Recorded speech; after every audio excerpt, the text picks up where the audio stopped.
Jay, a group of white business owners in Texas actually won an anti-diversity lawsuit. And so the judge ruled that the National Minority Business Development Agency violated a law which protected minority, Black and Hispanic-owned businesses. So with this ruling, and of course with what else is happening in this country with diversity, equity, and inclusion, what do minority-owned businesses need to do in order to continue to be able to raise capital for their businesses and their ideas? If the suit is what I think it is, I don't think that they need to do anything. I think that the problem is, the sisters, which affects us all in a sense sometimes, because the sisters keep saying, I'm doing this for Black women, I'm doing it for women. And that's a red flag. You know what I'm saying? It's like, that always throws the scent. They put them onto your scent. Like, you could have just easily just gave money to who you wanted to. That's another thing. We have to actually have our own money. What happens is a lot of these venture capital companies that's being created, especially by some Black women, it's not their money. It's government money. And so you're not paying attention to that. You create a venture capital fund that you have access to capital, and you're using that capital, and you're openly saying that you're discriminating. You're only doing it for Black women. I'm not saying that white people not doing it, but at the end of the day, we can't be naive enough not to know that they're not gonna allow you to openly do the shit that they do. You see what I'm saying? And a lot of sisters be so, out there with it like that. Yeah, I'm doing this for Black women. And cats ain't gonna sit there and let that rock like that. They're not just gonna sit there and do that. So, you gotta take another approach. The minority in this country, especially with government, means anybody who's not a heterosexual white male. So everybody's a minority. You know what I'm saying? Long as you not a gay white man. You know what I mean? Like, that's it. And so when you say it's for minorities on paper, but then when you're talking, you're saying it's for Black women, they're gonna shoot you in the foot. You shot yourself in the foot, and they're gonna be welcome to it, and they're gonna take advantage of it. So I just think that we need to learn how to keep our damn mouth shut. You know what I'm saying? When we making moves, because they ain't talking about the moves they making, they just making their moves. If you helping sisters out, help sisters out and keep it moving.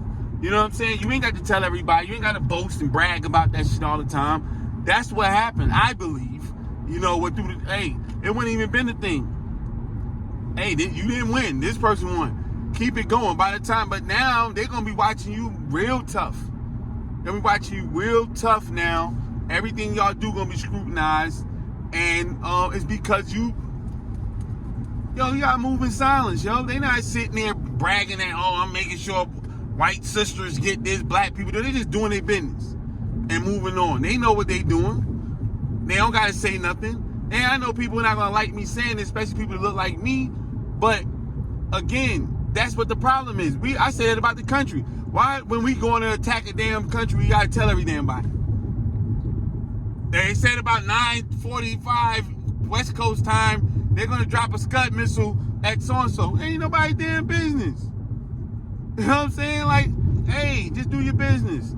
That's where the problem comes in at. Now, as far as diversity, equity, and inclusion, I mean, it's like everything else that's trying to be repealed underneath in this country. They did Roe v.